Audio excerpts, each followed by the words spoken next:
Hi again.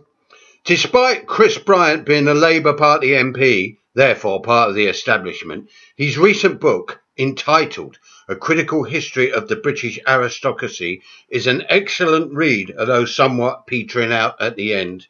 Even I was amazed at the extent of unremitting rapine, psychotic violence, thuggery, avarice of the aristocracy from the time of the Norman conquest to the early modern period.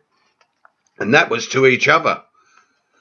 Later, and we're talking many hundreds of years, the aristocrats seemingly became foppish, spendthrift, addicted to fox hunting and gambling away their fortunes, safe and secure in their inherited wealth and power, as indeed they are today, all 40,000 plus of them. They consolidated their unbelievable wealth through empire, slavery and land ownership.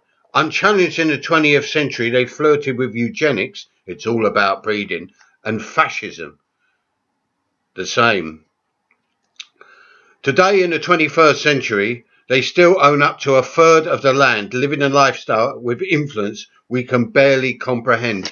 They have real power. While not literally running the government and state, these institutions certainly run in their interests. And they are still there in positions of domination because we never had the guts to get rid of them as a class. At the very peak of the aristocracy are the royals, still held in semi-divine awe by a substantial number of the deferential population who respect and grovel before them. The world still loves a lord, and 92 of them still sit in the upper chamber as hereditary parasites who still determine the law of the land to our detriment and their advantage.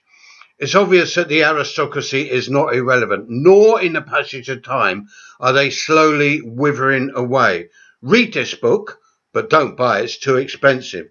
It's an education, antidote to the unending drivel poured out about this utterly parasitic, ultra-wealthy class that needs to be done away with all their wealth and property expropriated. And why not? Over a millennium, they've done this to us. Only a full-blooded revolution like they had in Russia 100 years ago can achieve this. It's our job to overthrow the whole setup, something that should have been done a couple of 100 years ago. It's got to be done.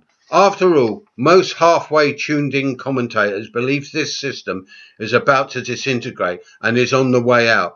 So why are we prolonging the agony by having and tolerating an aristocracy? Bye.